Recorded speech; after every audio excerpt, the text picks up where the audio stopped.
On a night when the cold felt sharp enough to carve fear into the bravest heart, Amara never imagined she was walking toward the moment that would quietly redirect the course of her entire life. A single step in the darkness, a single decision made without hesitation, would soon echo through places she had never seen and futures she had never dared to imagine. And though the wind carried only silence, destiny breathed softly beside her, waiting for her compassion to awaken it. The harmattan swept across the empty path like an invisible tide, brushing sand against the dim glow of moonlight and filling the air with the dry, aching chill of a season that stripped the world of warmth. Amara walked with her arms wrapped around her newly bought blanket, its soft fabric pressed firmly against her chest, as though she feared the night might steal it from her. It had cost her months of saving, weeks of going without small comforts, days of patient endurance, all for the promise of warmth on nights like this, nights when even the stars trembled behind the pale haze of dust. She took careful steps, knowing each corner of the road by memory, yet something felt unusually heavy in the air, as if the night carried a story she had not been invited to hear. As she passed the row of abandoned stalls, where daylight chatter once filled the air with familiar voices, she noticed a shape curled tightly beside a wooden post. At first she thought it was a bundle of discarded cloth pushed against the wall by the wind, but then she saw the faint, uneven rise of a breath, fragile and strained, as if the body were fighting desperately not to disappear into the cold. She slowed, her heart tightening with caution born from her mother's warnings, but curiosity and concern softened her steps.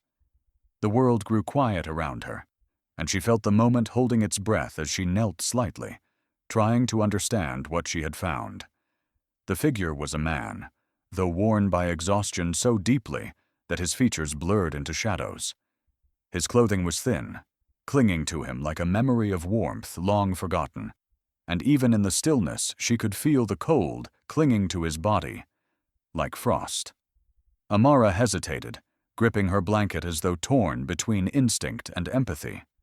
She had no reason to trust him, no proof that approaching him was safe, and yet the sight of his trembling form pushed aside every imagined danger. When she spoke softly, asking if he could hear her, he lifted his head with effort so slow it seemed painful. His eyes, dimmed but sincere, searched her face as though trying to understand why someone would stop for him at all. His breath escaped in a fragile whisper, not telling her details, only that he had been left alone on the road with nothing to shield him from the night. There was no accusation in his voice, no plea for rescue, only a quiet surrender that struck Amara deeper than fear could. She looked down at the blanket she had worked so long to buy, then at the stranger who might not survive without help. The decision unfolded inside her with a simple clarity that did not require thought. Slowly, she unwrapped the blanket, letting its warmth fall over him like a promise she could not take back. The man inhaled sharply, surprised by the sudden comfort, and Amara felt the world shift in some quiet, unseen way. She lowered herself beside him, keeping close enough to share the little warmth her presence offered, even as the wind clawed at her exposed skin. Hours passed in a silence that felt sacred, marked only by the slow strengthening of his breath and the steady resolve in her heart. She did not move away, even when the cold seeped into her bones. She remained there because something in that moment felt larger than fear, larger than the cost of losing her blanket, larger even than the night itself.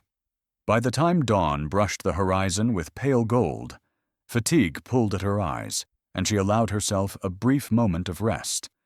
When she awoke, the warmth beside her had vanished. She sat up quickly, scanning the quiet space, but the stranger was gone. Only a faint trail of footprints remained, leading toward the distant mountains that shimmered under the rising sun.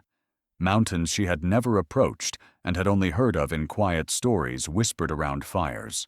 Amara stared at those footprints, unaware that the man she had sheltered was walking back into a destiny abandoned long before she arrived. And though she believed their paths had ended with the sunrise, Fate was already bending silently toward her name. And the echo of this night would return to her in ways she could never foresee.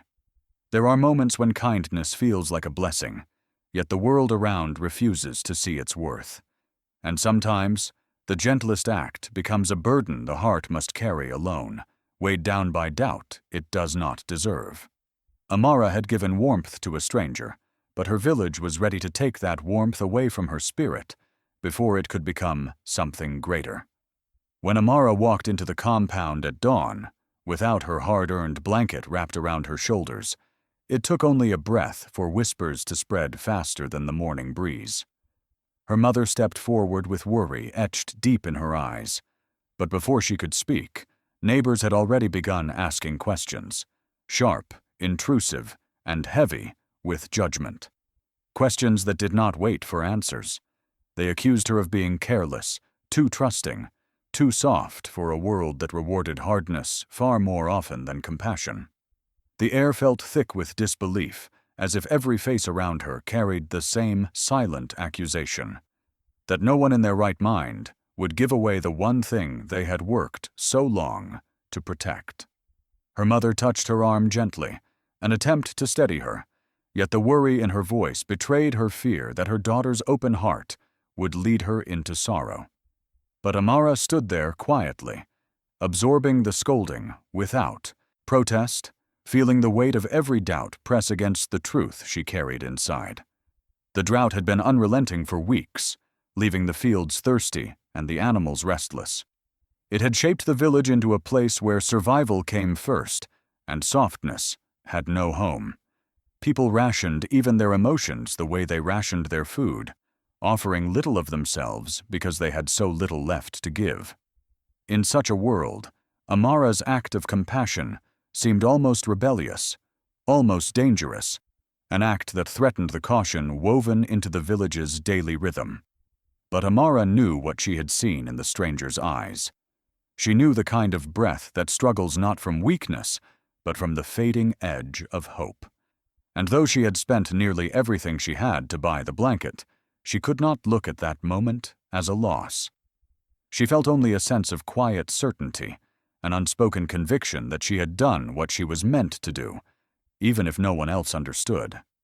Her mother, after the neighbors drifted away, asked her gently why she had given her blanket to a stranger, and what assurance she had that he would not harm her. Amara explained softly, her voice steady despite the exhaustion in her bones, that she had seen no threat in him, only a life slipping too quickly toward the cold. She described the trembling breath, the gratitude hidden beneath fatigue, the way the silence had carried a strange sense of trust. But her mother struggled to accept it, for love alone could not fill their stomachs or protect their future. She warned Amara that compassion, though noble, could leave her vulnerable in a world that did not always reward goodness. Yet Amara felt something deep inside her, a quiet, steady assurance that what she had done was not a mistake, even if she could not explain why. For days, the villagers continued to tease her gently, or speak behind her back, calling her soft-hearted and easily fooled. Some even laughed, shaking their heads as though her decision was the kind of story they would tell to their children as a warning against naivety. But Amara moved through her days with a calm that unsettled those who expected regret. As she fetched water from the stream or worked beside her mother in the fields, she found herself recalling the stranger's faint smile, the fragile gratitude hidden inside his breath, and the way the night had shifted when she placed the blanket around him. She could not forget him, though she told herself she had no reason to remember. His absence lingered like an unspoken question that refused to fade. She wondered whether he had found shelter at dawn, or whether the mountains swallowed him before he could reach help. She wondered if he thought of her, or if she had simply been a moment in the long journey of someone destined to disappear. Yet as she busied herself with daily tasks, another truth slowly formed in the quiet places of her mind. The story was not finished. Something inside her whispered that her simple act had not drifted into the world unnoticed. She sensed it the way one senses an unseen presence in a silent room, not with fear, but with instinct. An instinct that felt older than her doubts and stronger than the harshness around her. Amara did not know that far beyond her village, her name had already begun to move on winds she had never felt. Nor did she know that the stranger who carried her blanket had carried her kindness into halls she had never seen. And destiny, awakened by her compassion, had only just begun to turn toward her.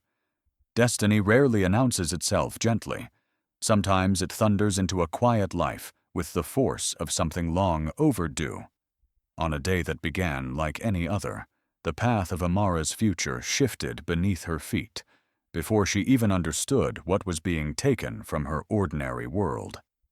The sound that split the silence was not warning, but invitation, one tied to a kingdom she had never imagined would know her name. The afternoon sun hung heavy over the village, soaking the earth in its dusty warmth, when the distant echo of hooves stirred the stillness. The sound grew louder until it rolled through the village like a command, drawing curious faces from doorways and shadows. Amara, helping her mother sift grain in the yard, looked up with a quiet unease as a rider emerged from a cloud of red dust. The horse's steps were sharp and disciplined, and the man atop it wore armor that caught the light so fiercely it felt as though he carried a piece of the sun itself. No traveler had ever come through their humble village dressed in such authority. His posture held the weight of a kingdom, and the silence that followed him felt almost ceremonial, as though the earth itself paused out of respect.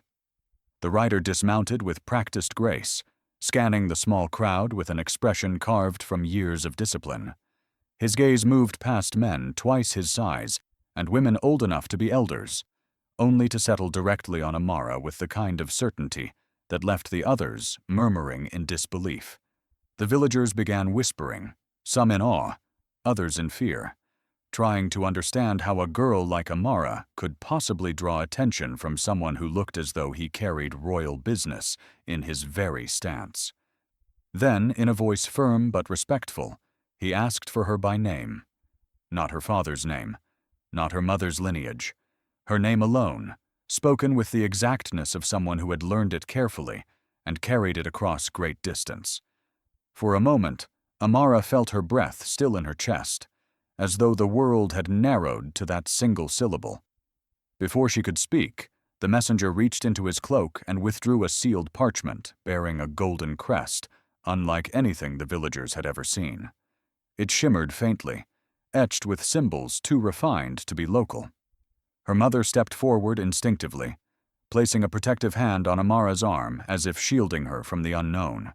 But the rider extended the parchment with formal precision, bowing his head as though presenting it to someone of significance, an act that left the crowd stunned into deeper silence.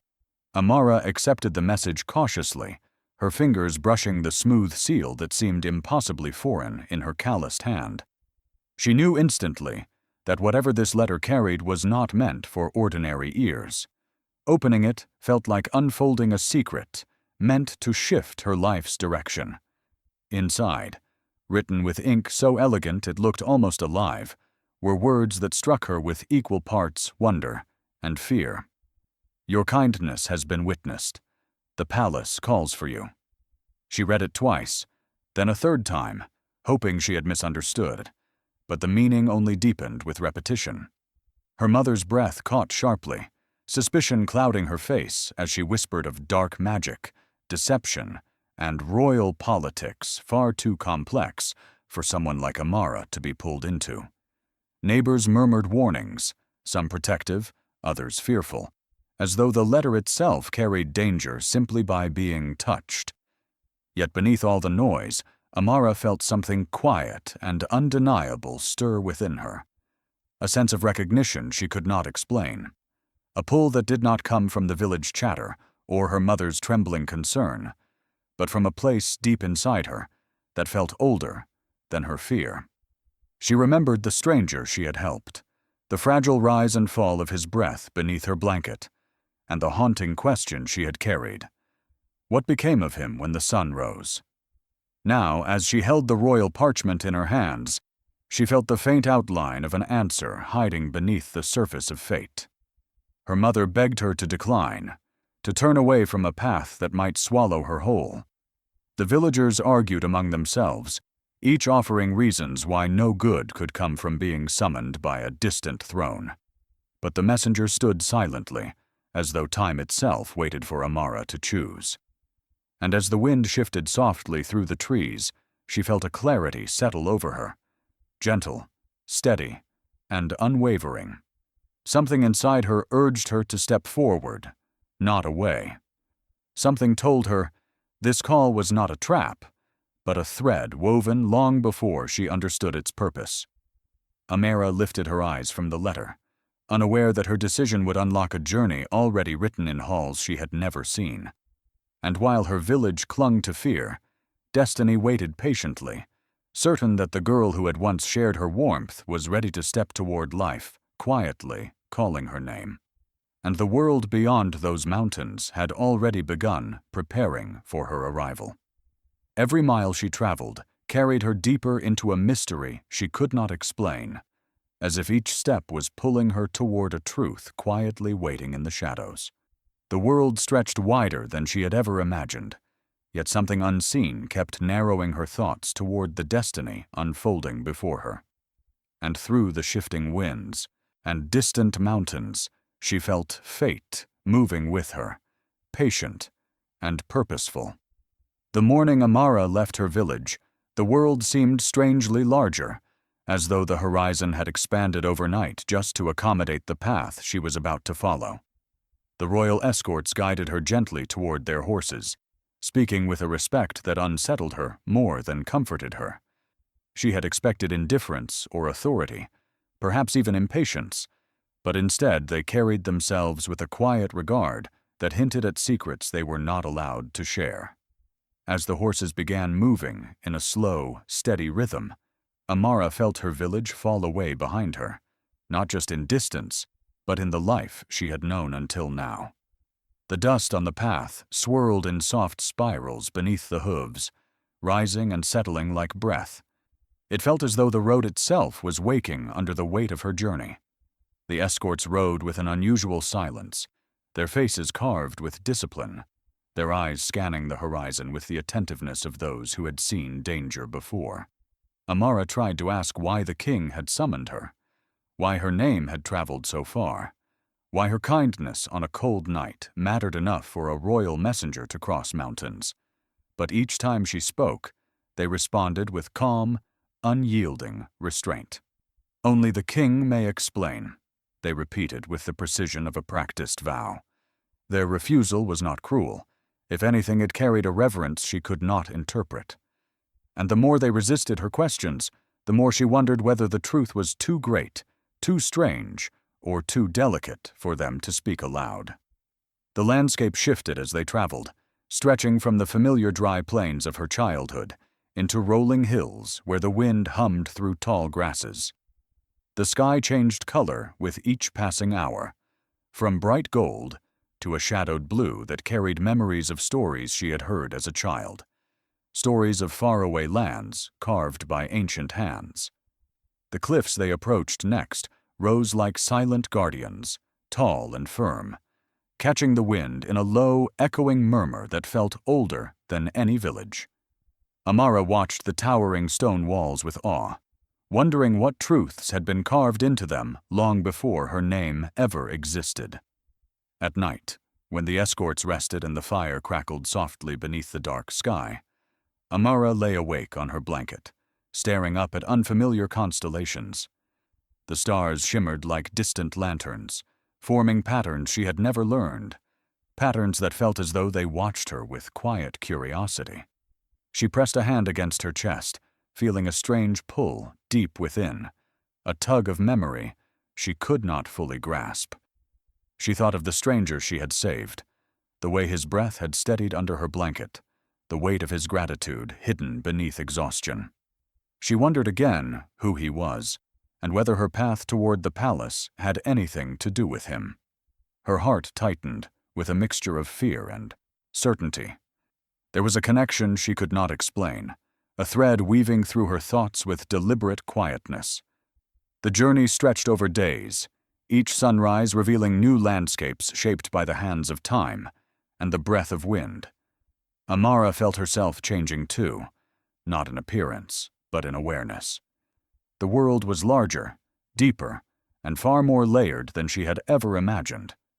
She began noticing patterns in the way the escorts moved, the way they guarded the path, the way they exchanged subtle glances when the mountains first appeared in the distance. Something in their posture shifted when the cliffs parted, revealing a valley bathed in soft gold and shadow. And there, rising with the grace of a dream, stood the kingdom, its towers carved from stone that caught the sunlight like fire, its walls glimmering as though polished by centuries of devotion.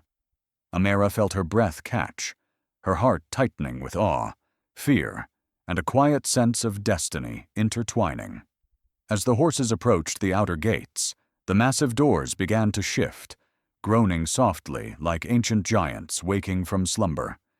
The movement was slow, deliberate, almost ceremonial, and Amara felt the weight of the moment press against her skin. The gates opened as though they had been waiting just for her, revealing a world both breathtaking and unsettling. And as she crossed the threshold, she sensed that nothing ahead would resemble anything she had known before. Destiny was no longer approaching. She was walking directly into its arms. She entered a palace far grander than her dreams, yet every corner seemed to breathe her name as if it had been whispered there long before she arrived. The air shimmered with a strange familiarity, a quiet welcome she did not understand, but could feel in her chest, like a heartbeat out of place.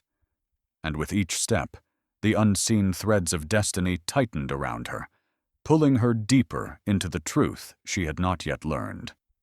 The palace rose before her, like a world carved from light, its marble pillars catching the sun in gleaming strokes that made the entire structure glow, as though born from the horizon itself.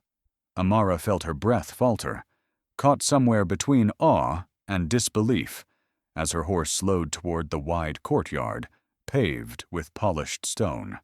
She had never imagined, not even in her most wandering daydreams, that she would stand before such a place, where walls seemed to carry stories older than her village, where the air held the stillness of a sanctum untouched by time. As she dismounted, the servants lining the pathway bowed in unison, their whispers rising like soft wind through grass, each voice carrying her name with a kind of reverence that unsettled her.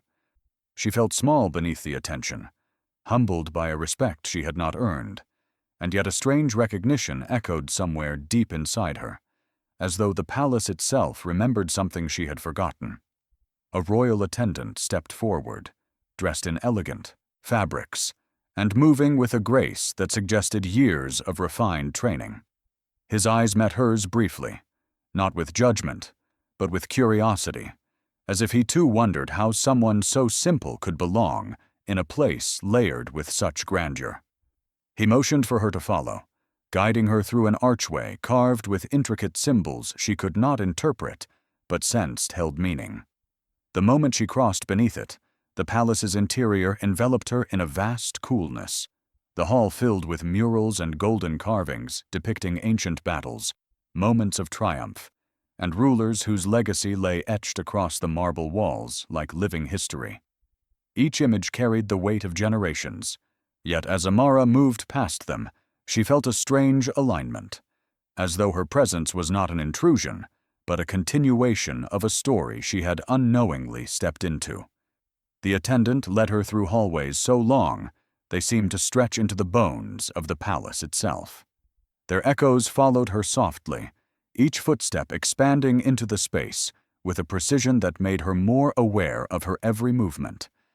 She tried to steady her breath, but her heart pulsed insistently, caught between fear and curiosity. Every detail felt intentional, the way the lantern light flickered along the walls, the faint hum of distant flutes drifting through unseen chambers, the soft, almost reverent gazes of servants who paused as she passed. It all felt impossibly deliberate, as though the palace had been waiting for this single walk to unfold. As they neared a towering set of doors carved with symbols of authority and lineage, Amara sensed the air deepen with something heavier than grandeur. She hesitated, feeling a tremor rise from her stomach to her throat. The attendant stopped before the doors and bowed slightly, before pushing them open, revealing a throne room vast enough to swallow her entire village. Sunlight streamed through high windows, pooling across the floor in golden waves that danced with dust and silence. The throne itself stood elevated upon a wide platform, its presence unmistakable, ornate, commanding, carved from stone and gold with a precision that seemed to defy human hands. Amara stepped forward slowly, each step more weighted than the last, as though fate itself pressed a gentle hand against her back. The room held an eerie stillness, a silence so full it felt like a breath drawn in by an unseen audience. She approached the throne cautiously, feeling her heart thrum louder with each footfall until she finally stood before it, staring at the empty seat where power resided. Her chest tightened, her palms grew warm, and she sensed the moment thickening around her, as if the throne waited for her reaction, watched her, even in its stillness. She swallowed hard, no longer able to ignore the truth that something greater than coincidence had brought her here. The air shifted behind her then, soft at first, like the flutter of distant wings, then clearer, heavier, more familiar than she could bear. Amara stiffened as the echo of footsteps drifted across the chamber, measured, steady, unmistakably familiar. She had heard those footsteps once before, in the quiet breath of a freezing night. And now, they approached her again, carrying a truth she was not yet ready to face. The man she once saved, weak, trembling, and wrapped in her blanket, now stood before her, draped in the brilliance of royalty. Fate had disguised him in the dust of that night, hiding a destiny Amara could never have imagined. And as she turned to face him inside the grand throne room, the truth arrived with a force that made her world shift beneath her feet. When Amara finally gathered the courage to turn toward the footsteps echoing behind her, the breath in her chest stilled as if the room itself had frozen. Standing at the foot of the throne platform was the same man she had sheltered from the Harmattan's cruel grasp, the same man whose fragile breath she had guarded on a night that felt forgotten by the world. But he was no longer cloaked in exhaustion or trembling in the darkness. He wore royal robes woven with gold threads that shimmered under the palace light, and his posture carried the unwavering certainty of someone who had reclaimed every piece of what once belonged to him. His presence seemed to fill the hall with a quiet authority, a calm strength that spoke less of power and more of resilience refined through fire. His eyes softened when they met hers, their familiarity pulling her back into memories she had not been able to let go of. He stepped forward with a measured grace, the fabric of his robe whispering against the polished floor, and for a moment, Amara felt as though time folded in on itself, merging the cold night and this radiant morning into a single breath. She saw gratitude in his expression, not loud or dramatic, but deep and honest, carrying the weight of a truth long kept in silence. When he spoke, his voice held a gentleness that contrasted the grandeur around them, as if he feared his own words might overwhelm her. "You saved me," he said, each syllable carrying the memory of that desperate night. "You saved me when the world had taken everything from me." Amara's heart tightened. She wanted to speak, to tell him she had only done what any heart could not turn away from, but the enormity of the moment held her voice captive. He continued, explaining how betrayal within his own court had cast him out, leaving him stripped of protection, of resources, of dignity, wandering through the harsh landscape with nothing but determination and a fading will. She remembered his trembling hands, his thin clothing, his fading strength, and now understanding washed over her like a tide. That night hadn't been an accident. It had been the fragile border between his downfall and his return. He told her how the warmth she offered beneath the cruel breath of Harmattan had carried him through the darkest hours of his exile. It was her decision, made without witness or expectation, that gave him the strength to rise again, to reclaim his stolen authority, to restore order to a kingdom fractured by treachery.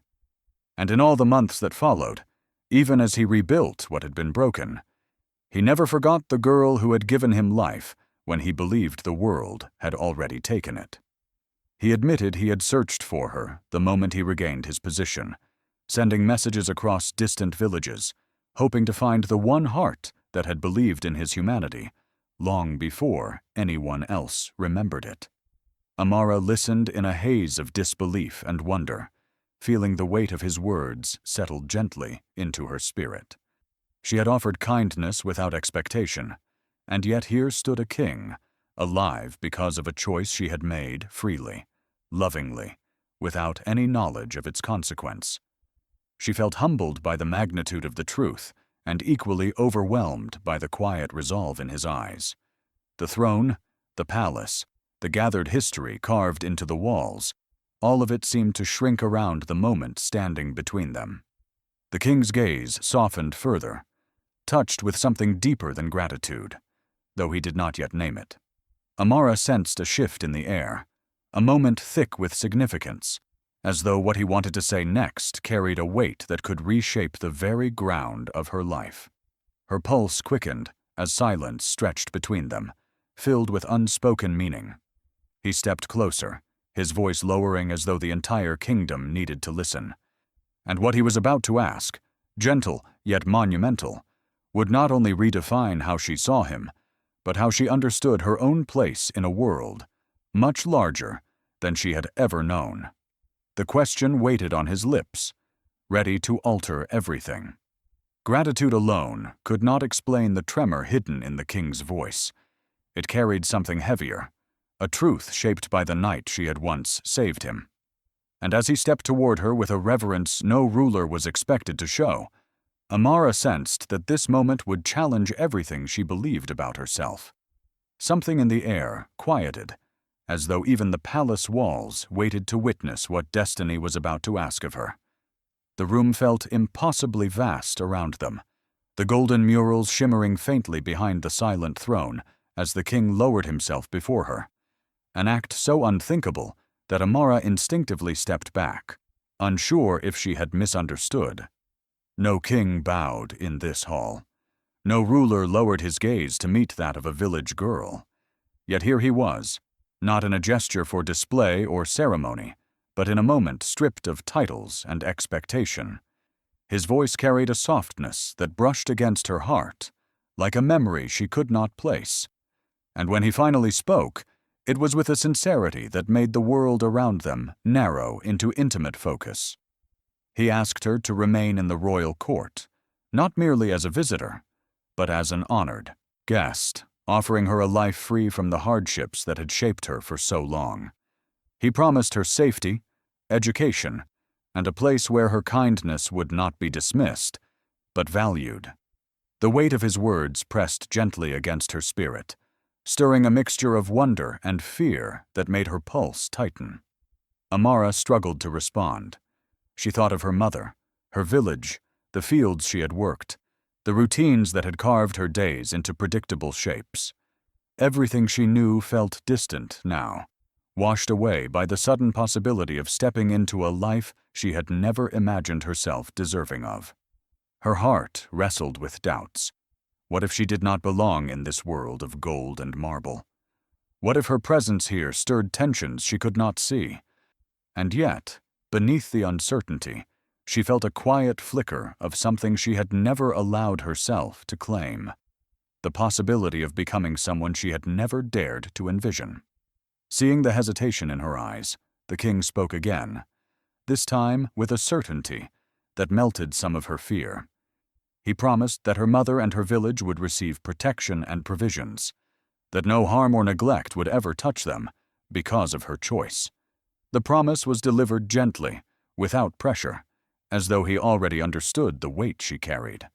Amara felt a deep sincerity in his words, a reflection of the gratitude he held for the night she had once given him warmth when he had nothing left. Her heart steadied, anchored by the realization that his offer was not born out of duty, but out of genuine honor. Yet the decision was not simple.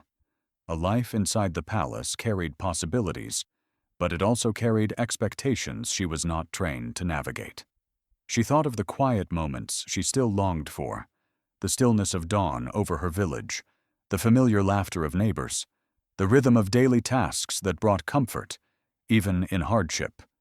But she also felt the quiet triumph of knowing that something greater called her name, something shaped by destiny rather than chance. Determination slowly replaced hesitation as she recognized that refusing out of fear would betray the courage that had guided her on the night she saved the stranger. With a slow breath, Amara lifted her head and accepted his offer. Her voice trembled slightly, not out of regret, but out of reverence for the magnitude of what she had just agreed to. A path she had never imagined now lay before her, wide and uncertain, but no longer frightening. The king's expression softened with relief, not as a ruler pleased with obedience, but as a man grateful for the presence of someone whose heart had once guided his survival. The moment felt like a quiet victory, one built not from power, but from choice. But even as her future seemed to settle into a delicate shape, a subtle unease lingered at the edges of the chamber. The palace walls, so polished and serene, hid stories she had not heard. The servants' glances, respectful yet probing, carried questions she did not know how to answer. And though the king's promise held warmth, Amara sensed that her presence had already stirred ripples far beyond her understanding. What she did not see were the eyes watching her from behind carved pillars, eyes sharpened by envy, already calculating her downfall. And as her new path began, jealousy within the palace quietly awakened, ready to test her strength in ways far colder than the Harmattan night she once survived. The moment Amara stepped into the king's world, admiration was not the only force that rose to greet her. Shadows stirred as quietly as breath, shaping themselves into enemies she did not yet see. Every polished corner seemed to hold a whisper. Every distant gaze carried a question sharpened by insecurity. And as the palace embraced her with beauty, it also unfolded its hidden truth. Here, kindness invited attention, but attention invited envy. Life within the palace shifted quickly, surrounding Amara with a rhythm unlike anything she had ever known. The hallways hummed with activity, their marble floors reflecting not only the golden lanterns, but the ambitions of those who walked upon them. Court nobles, draped in fabrics rich with status, lingered in corners just long enough to observe her, before slipping back into conversations she knew involved her name. Their voices carried that strange blend of politeness and suspicion, a tone she had heard only once before, in moments when villagers doubted her kindness. But here the doubt was sharper, heavier, wrapped in the weight of influence and entitlement. Though the nobles bowed with grace and offered greetings layered in honeyed tones, their eyes often revealed something colder, something far less welcoming. She could sense them studying her, wondering how a girl from a small unknown village could walk beside a king who had risen from betrayal into glory. Amara felt the shift in the air long before anyone warned her directly. Servants whispered to her with quiet urgency, cautioning her to tread carefully in corridors where ambition hung thick as perfume. They spoke gently but truthfully, explaining that power seldom remained still in a place like this, that even the slightest change in the king's regard could unsettle those who had built their lives around influence. Some feared she would rise too quickly. Others feared the king's gratitude would become something deeper, something that would place her far above them in ways they could not accept. Their warnings were not meant to frighten her, but to prepare her for a reality she had never learned to navigate. With every whisper, Amara felt a growing awareness that her presence here had already begun shifting alliances she did not yet understand. Despite the tension, she walked with humility, honoring every moment with quiet reverence. She reminded herself that she did not come to claim anything, only to accept the king's invitation born from gratitude. But the palace had its own language, and in that language, even gratitude could be dangerous. She noticed the way certain nobles paused when she entered a room, how their conversations tightened, their smiles strained at the edges. They greeted her with praise soaked in false admiration, words too sweet to trust. And whenever she left their presence, she felt their eyes lingering on her back, like cool fingertips tracing questions she did not have answers to. To ease her discomfort, the king assigned loyal guards to accompany her throughout the palace. Their presence brought a quiet reassurance, yet even they sensed the rising tension. They observed the subtle changes, the way certain nobles exchanged glances when Amara walked past, the way servants hesitated to speak when others were near. One guard, older and soft-spoken, told her that the palace was beautiful, yes, but beauty often disguised the sharpest edges. She listened carefully, understanding that her greatest danger was not loud or obvious. It was quiet, hidden behind respectful nods and carefully measured smiles. Amara tried to embrace her new role with grace. She spent her days learning the customs of the court, studying the history etched into the walls, and quietly reflecting on the path that had brought her here. Yet even as she adjusted to her surroundings, she could not ignore the subtle chill lingering beneath the surface of every warm welcome. The palace was a place of awe, but also a place that tested clarity under pressure. Every decision she made, every word she spoke, felt like it might ripple into spaces she could not see. Determination grew within her, not to rise above anyone, but to remain true to the kindness that had brought her here in the first place. But as much as she tried to focus on her learning, her steps, her new responsibilities, something else had begun moving through the palace with a quiet precision: envy. It drifted behind curtains, hid in quiet conversations, and shaped itself into intentions she could not yet name. The beauty of the palace did not erase its shadows. Instead, it made them easier to overlook until they stood too close to ignore. And one of those shadows, sharpened by jealousy and cloaked in intention, had already begun creeping toward her door, carrying the first quiet threat of a storm she did not know was coming. The palace was no longer simply a home. It was becoming a test of the very heart that had brought her here. Danger did not roar into her life. It slipped quietly through the cracks like a whisper wearing the mask of trust. In a palace built on beauty and power, betrayal chose the softest footsteps, moving with a patience that chilled the air long before Amara opened her eyes.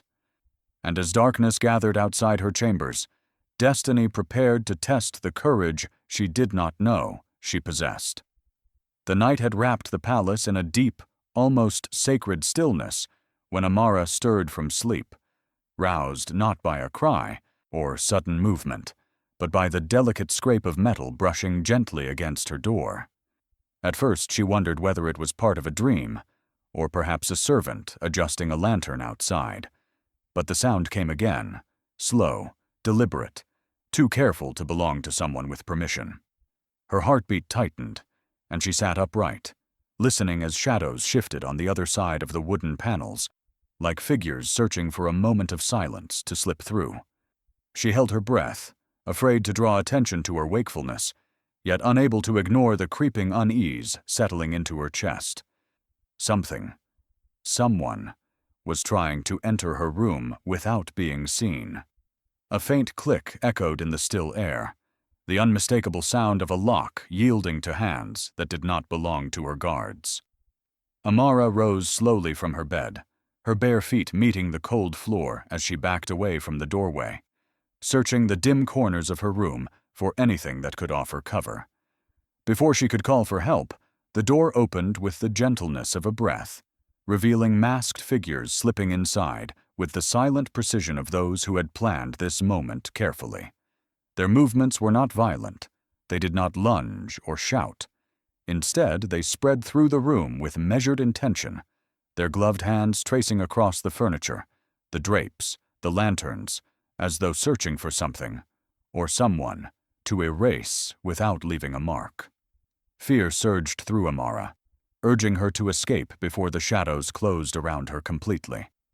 Without allowing herself the luxury of hesitation, she slipped toward the side corridor connected to her chamber, moving with the agility that came naturally to someone raised in a world where silence often meant survival. She pressed her palm against the hidden wooden latch the king had shown her days before, a small door meant for servants, and slipped through, closing it gently behind her before the intruders could notice her absence. Her breath quivered in her chest as she found herself alone in the narrow passageway, dimly lit by lanterns whose light flickered like warning signs. She moved quickly, her steps soft, her heartbeat loud enough to drown out her thoughts. She could not allow panic to shake her. She needed clarity, even in fear. The passage twisted through the palace like a private artery of secrets, carrying her past walls she had never seen from this angle. Behind her, she heard faint footsteps, calm, synchronized, not rushing, not panicked, but steady in a way that made her skin prickle. Whoever had entered her room had not given up. They were searching quietly, methodically, with the patience of minds accustomed to manipulation rather than force. Amara slipped through another door, emerging at last into a broader hallway illuminated by soft torchlight. She pressed herself against the cool stone wall, trying to steady her thoughts. Fear told her to run wildly. Intuition told her to think. And deep within her, determination told her to outsmart those who moved against her. Just as she took a step toward the guard post, lanterns glowed suddenly from both ends of the hallway. A group of palace guards appeared, their expressions shifting instantly from calm to alarm when they saw her. Barefoot, breathless, trembling from a danger she had no words for yet. They surrounded her quickly, not with force, but with concern, guiding her toward safety while sending others to investigate the intrusion. The quiet urgency in their movements spoke louder than any shouts could have. They knew something within the palace walls had finally crossed a line. As they questioned servants and examined her chamber, the truth unraveled piece by controlled piece. The intruders were not unknown outsiders. They were members of the king's own council, men trusted with decisions that shaped the kingdom, now exposed as conspirators who feared Amara's presence might alter the balance of influence they clung to. Their plan had been simple and devastating. Remove her quietly, without confrontation, leaving only silence behind. It was not violence they sought, but erasure. A disappearance disguised as a forgotten breath.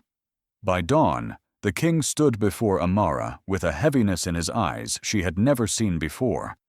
Something between sadness, anger, and a dawning realization that the palace he trusted was no longer the sanctuary he believed it to be. And as he gazed at her, shaken but unbroken, the king understood that protecting her now required a choice far greater than punishment. A choice that would redraw loyalties and reshape destinies. A choice that would change everything. He had endured betrayal before, but never had the threat struck so close to the one place he still guarded with unspoken tenderness. This time, the danger was not aimed at his crown or his command. It was aimed at his heart. And as the first light of dawn touched the palace walls, the king knew that what he chose next would reshape more than the fate of his kingdom. It would shape the destiny of the girl whose kindness had once saved his life. The dawn broke with a muted silence, its light slipping gently across the palace courtyard as though afraid to disturb the storm building within. The king walked toward the council chamber, with a calmness that deceived even the guards posted outside his door. Yet underneath that calm lay a fire, stoked by fury, sorrow, and a determination, sharpened by the memory of the woman who had knelt beside him on a night he might not have survived. When he entered the chamber, the room stiffened. The council members rose slowly, their faces marked with forced respect, but the king saw what lay beneath, the fear of what truth's dawn would force into the open. He began the assembly with no grand speech, no display of wrath. His voice carried a quiet authority that pressed harder than any shout could, and it cut through the room like a line no one dared cross. He demanded explanations, not to shame them, but to bring truth into a light they could no longer avoid. One by one, the conspirators lowered their gazes and confessed.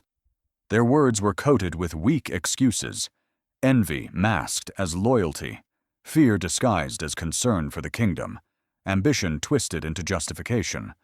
They revealed their true reasons with trembling breaths: jealousy of the king's gratitude toward a village girl, fear that her presence would shift the balance of power, and desperation to keep their influence from slipping into irrelevance. As each admission unfolded, the king listened with a stillness that made their guilt feel heavier. He did not shout, did not threaten, did not lash out. Instead, he absorbed their confessions with a calm that held more power than rage. When he finally spoke, he stripped them of their authority, one by one, naming their betrayals with such clarity that the chamber seemed to shrink around them. He banished those who had orchestrated the threat, not out of revenge, but out of necessity.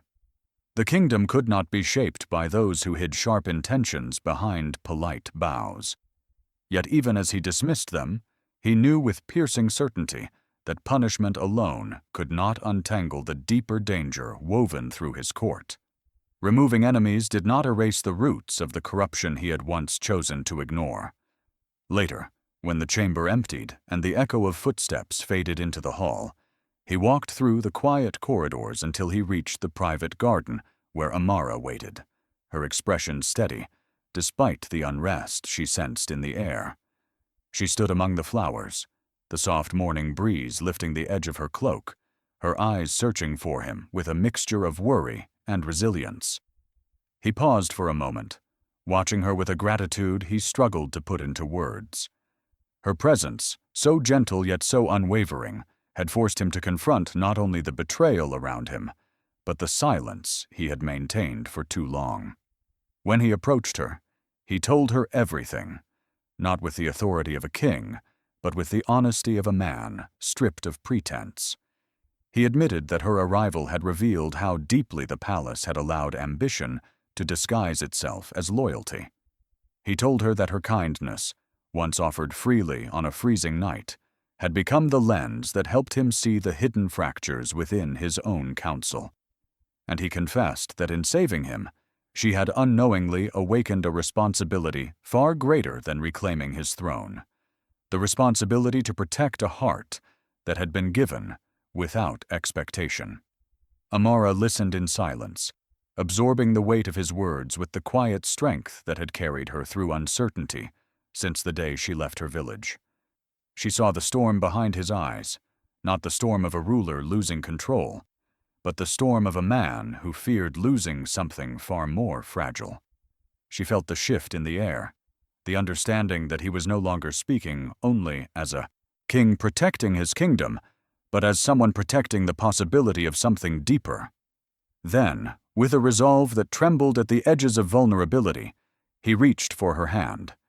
And in that single gesture, both fragile and unyielding, Amara felt the world tilt, sensing a truth he had not yet spoken aloud. His next words would not simply change her path, they would tie their destinies in a way neither of them was fully prepared to face, but could no longer avoid.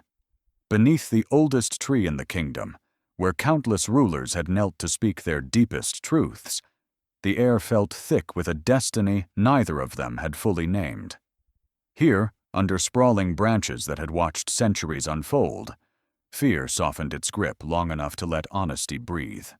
And in that sacred silence, the king prepared to reveal a truth that had lived unspoken between them since the night she saved his life. He led Amara through a quiet courtyard, far removed from the noise of the palace, a place protected by engraved pillars and moon-worn stones that held the memories of those who had once shaped the kingdom. The ancestral tree rose at its center, vast and ancient, its roots weaving through the earth like veins of history. Lanterns flickered softly beneath its canopy, their warm glow casting ripples of light against the pale bark. Amara felt an unfamiliar stillness settle over her, the kind that made breath deepen and thoughts slow, as if the very ground invited reflection. She could sense the weight of the place, the reverence it demanded, and as she met the king's gaze, she realized he had not brought her here for ceremony, but for confession. He stood before her with a vulnerability she had never seen in him, not even on the day he revealed his past. His voice did not carry the authority of a ruler now. It carried the raw honesty of a man who had wrestled silently with the truth he was finally ready to speak.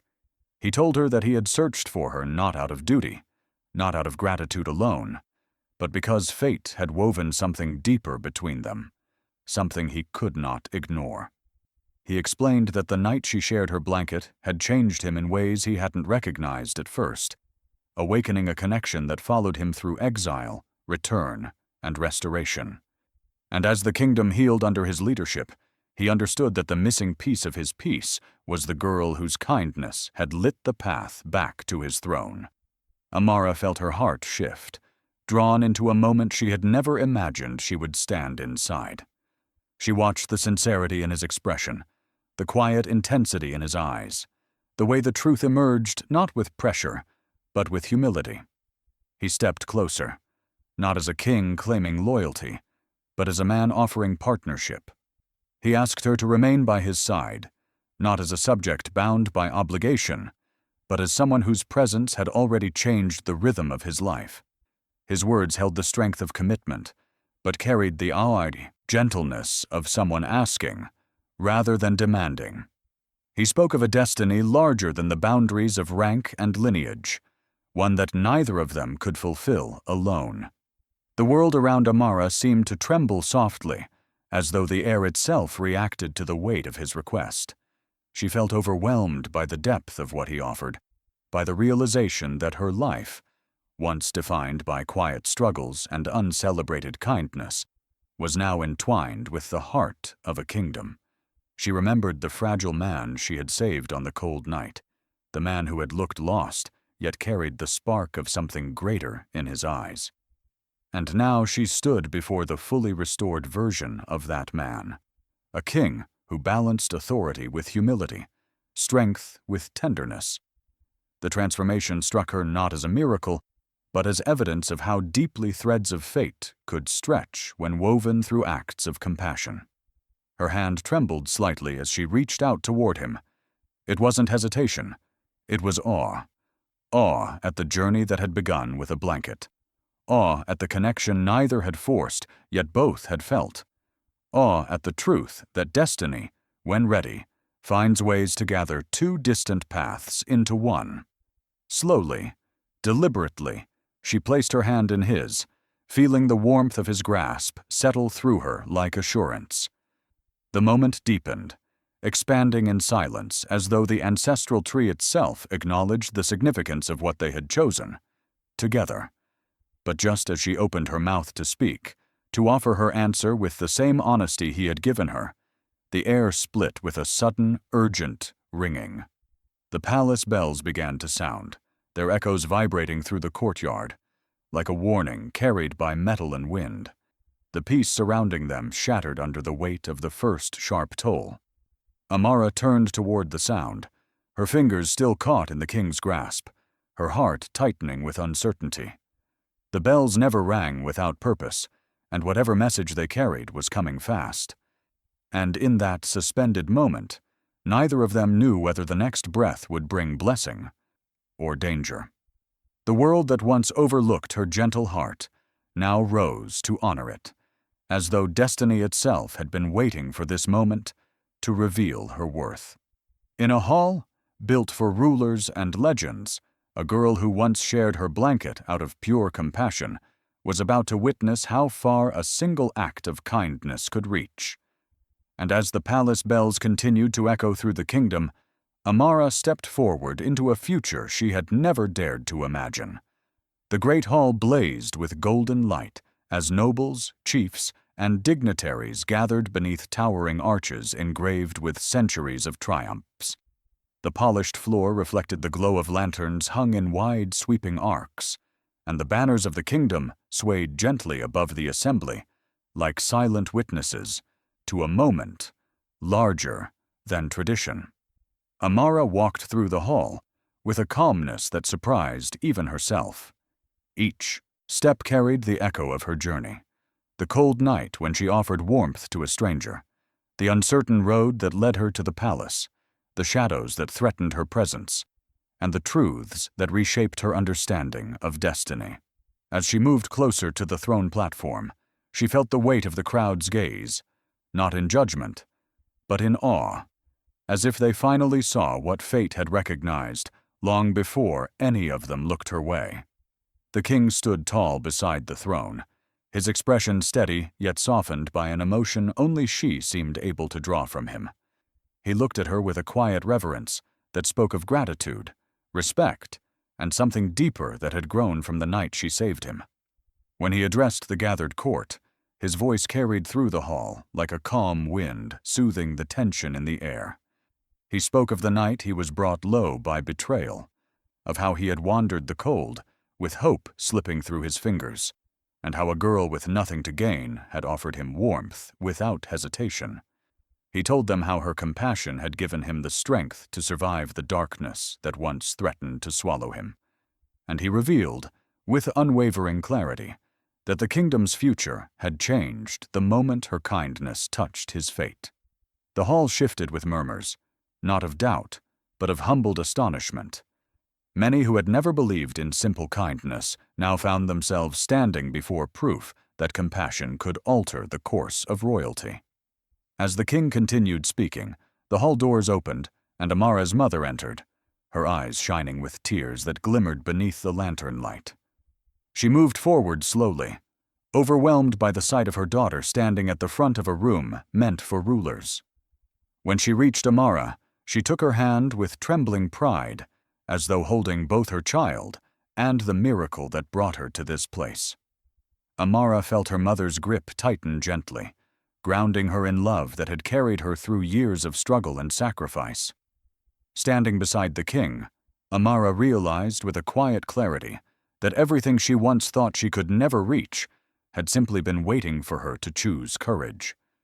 The palace that had first felt like a world too large for her now felt like a chapter she was meant to step into. She understood that destiny did not choose her because she was perfect. It chose her because she was kind when the world offered every reason to be otherwise. Her heart settled into the certainty that compassion, though often unnoticed, was powerful enough to rewrite the path of kingdoms. And for the first time, she did not question her place here. The king extended his hand toward her in a symbolic gesture that acknowledged the depth of what she had given him. Not a throne, not power, but humanity. Around them, the hall grew silent, as though every person present understood the magnitude of this quiet transformation. Amara took a breath, letting the moment settle into her spirit like a promise she could finally accept. Yet even as she embraced her new path, the future stirred with mysteries she could not yet see. Destiny had opened one door, but far beyond the palace walls, new stories waited, watching, forming, preparing to call her name again. And the journey that began with a single blanket was far from over. If this story touched your heart, imagine the journeys still waiting to unfold. Make sure you subscribe so you never miss the next tale destiny is preparing. Share this video with someone who believes in kindness and let the story travel further than we ever can. And if you want another chapter, tell me in the comments. Your voice shapes the stories we tell next. Stay with us, because the next tale begins where this one leaves your heart wondering.